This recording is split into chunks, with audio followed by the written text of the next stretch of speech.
بسم اللہ الرحمن الرحیم۔ اللہ اکبر۔ ان پڑھ اور غریب ماں کی یاد میں انہوں نے بڑی خوبصورت باتیں لکھی۔ کہا عالی نسب ہوٹلوں میں کھانا کھانے میں وہ سرور کہاں جو چولہے پر بیٹھ کے ماں کے ہاتھوں سے پکی ہوئی چپاتیاں کھانے میں ملتا ہے۔ عالی جناب، حضرت صاحب، قبلہ عالم، کیا کیا لفظ بولے جاتے ہیں اسٹیجوں کے اوپر، لیکن ان لفظوں کا وہ نشہ نہیں ملتا جو ماں کی زبان سے اوئے ببلو اور اوئے مٹھو میں رکھا ہوا ہے۔ ماں جب یہ کہہ کے پکارتی ہے تو لگتا ہے کہ سارا پیار سمٹ کے ماں کے لہجے میں آ گیا ہے، لفظ نہیں ہے، ماں کے منہ سے شہد ٹپک رہا ہے۔ ماں جب بولتی ہے تو اس کے لہجے میں جبریل بولتا ہے۔ ماں جب مسکراتی ہے تو لگتا ہے جنت کی ساری کلیاں کھل اٹھی ہیں۔ ماں جب پیار سے دیکھ رہی ہوتی ہے تو لگتا ہے عرش سے رحمتیں اتر رہی۔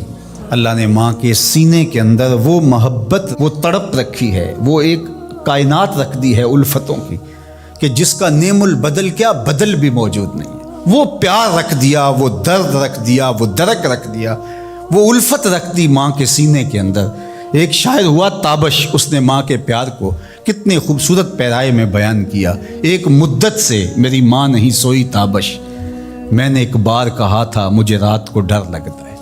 کہ ایک دن بچپن میں میرے منہ سے نکلا تھا امی مجھے رات کو سوتے ہوئے ڈر لگتا ہے۔ میں بوڑھا بھی ہو گیا ہوں، میری ماں اب بھی میرے بستر پہ پھونکے مارتی کہ میرے بیٹے کو رات کو ڈر نہ لگا۔ یہ ماں کے سینے کا پیار ہے، ماں کی الفت ہے، یہ ماں کی تڑپتی ہوئی ممتا ہے۔ اولاد کے لیے وہ دکھ بھی جھیلتی ہے، تکلیفیں بھی سہتی ہے۔ غریب مائیں لوگوں کے گھروں کے برتن بھی مانجنے پڑیں تو اس سے بھی گریز نہیں کرتی۔ شہر میں آ کر پڑھنے والوں بھول گئے ہو کس کی ماں نے کتنا زیور بیچا ہے۔ اس لیے ماں کی کمی انسان بڑھاپے میں بھی محسوس کرتا ہے۔ کبھی ایسا نہیں ہو سکتا کہ انسان کہے کہ کوئی بات نہیں اب میں بڑا ہو گیا، مجھے ماں کی کمی محسوس نہیں ہوتی۔ بوڑھا بھی ہو جائے انسان جو ہے وہ سب سے اونچے منصب پر بھی بیٹھ جائے، میں اور آپ کیا، میری اور آپ کی حیثیت اور اوقات ہی کیا۔ امام الانبیاء حضور ختم المرتبت صلی اللہ علیہ وآلہ وسلم حجرہ انور سے نکلے اور جو ہی حضور نبی رحمت صلی اللہ علیہ وآلہ وسلم مصلی پر تشریف فرما ہوئے تو حضور کو دیکھ کر کے تمام صحابہ ادب سے کھڑے ہو گئے۔ جو ہی یہ امٹتا ہوا پیار دیکھا تو حضور کی نظر پلٹ کے کئی سال پیچھے چلی گئی اور ابوا کی وادی میں اپنی ماں کی قبر پہ کھڑا ہوا اپنے آپ کو پاتے ہیں حضور۔ اور پھر ایک جملہ کہا، الحاوی للفتاوی کے اندر امام سیوطی نے اس کو بڑی تفصیل سے لکھا ہے کہ چشمان رحمت سے آنسو ٹپکنے لگے اور حضور مصلی پہ کھڑے ہو گئے اور فرمایا لو ادرکت والدیہ او احدہما، کاش آج میرے ماں باپ زندہ ہوتے یا کم از کم میری ماں ہی زندہ ہوتی اور میں لوگوں کو نماز پڑھا رہا ہوتا۔ وَأَقْرَأُ فِيهَا بِفَاتِحَةِ الْكِتَابِ، اور اس میں سورہ فاتحہ کی تلاوت چل رہی ہوتی۔ پھر میری ماں کو میرے ساتھ اچانک کوئی کام یاد آ جاتا، وہ دروازے پر آتی اور چلمن سرکاتی اور مجھے بیٹا کہہ کے آواز دیتی۔ فرمایا لوگوں نماز چھوڑ کے پہلے ماں کی بات سن لیتا۔ تو ماں کی کمی تو انسان زندگی کے آخری حصے میں بھی محسوس کرتا ہے۔